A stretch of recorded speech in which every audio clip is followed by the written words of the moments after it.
Welcome back. In this video, we'll look at how to view the model a little bit better and in more depth. The first thing we'll take a look at is how to change the way the model is looking. Right now you can see it's got rendered textures on it. These are from the architect's model, so it has all these weird colors and textures. We want to make it a little more simple. It also makes it faster when we navigate. So we're going to go to the Viewpoint tab, then go to the Mode button, and select Shaded instead of Full Render. And then it will reveal the colors and the transparencies that your BIM manager has set for the model. And this will allow us to navigate much quicker through the model. The other thing right off that you can change or decide if you like or don't like are these grids.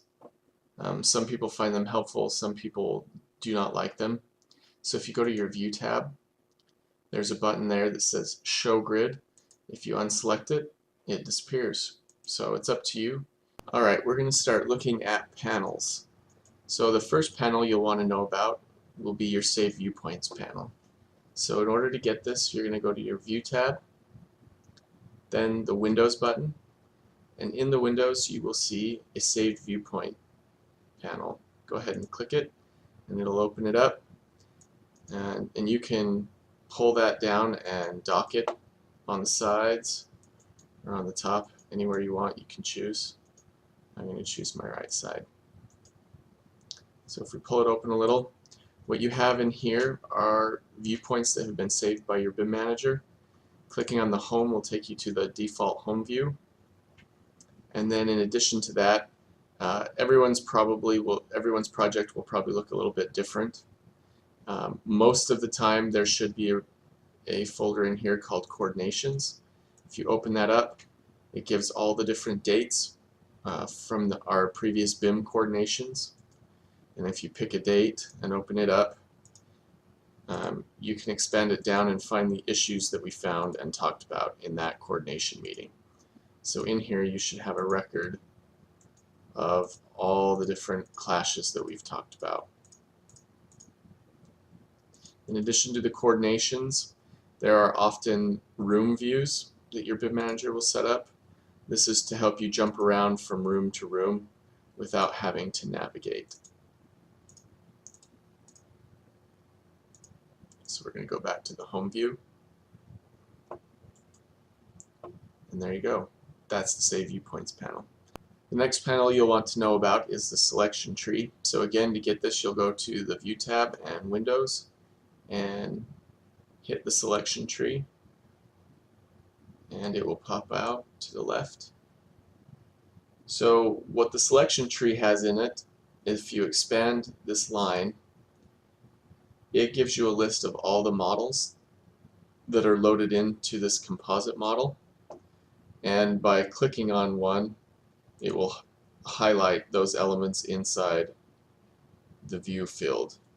So you can see right now we've selected the architectural, we can select the structural, or just the fire. You can even expand these down further and you can select individual model elements. So the great thing about this is it allows us to either isolate something in the view or hide it. So if we didn't want to see the architecture, we could select it, then right click and hit hide, and now we have a model stripped of the architectural model. So you can maybe see a little bit better what's going on with all the mechanical and fire and electrical. If we want to turn it back on, we can just right click again and uncheck the hide button, and there it is back.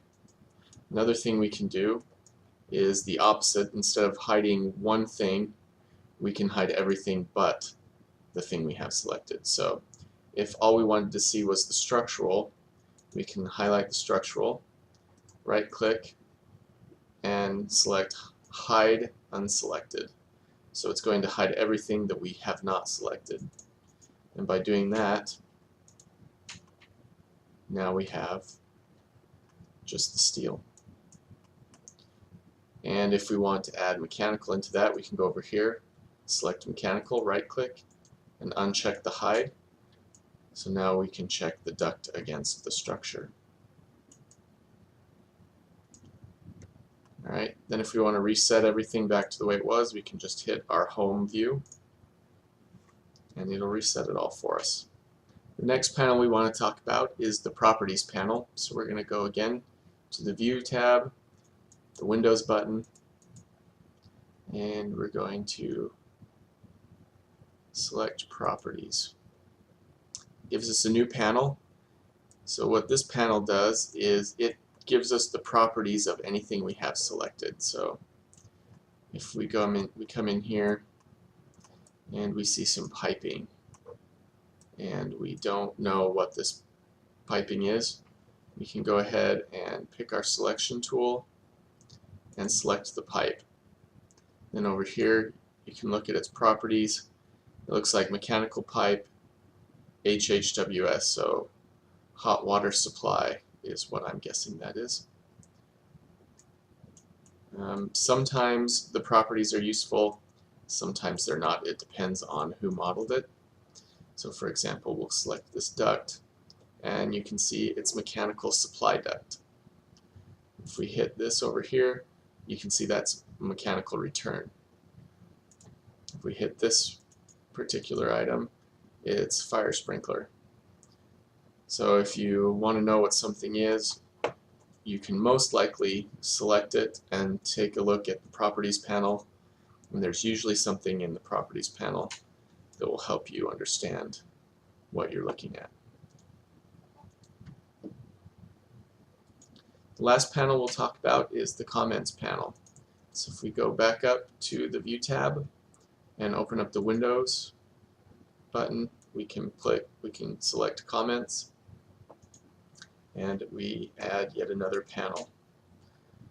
The Comments panel is good when you're looking at the clashes. So we're going to go back into our Saved Viewpoints and we're going to find a clash. And you can see once you have a clash selected, it lists the comments. It tells you who made the comment, what date, and what the comment was. And so you can see here we're making assignments to the different team members, which you'll be able to see. Alright, that's about it for the panels. Knowing how to use these will make your model much more useful to you. Alright, we'll see you in the next video.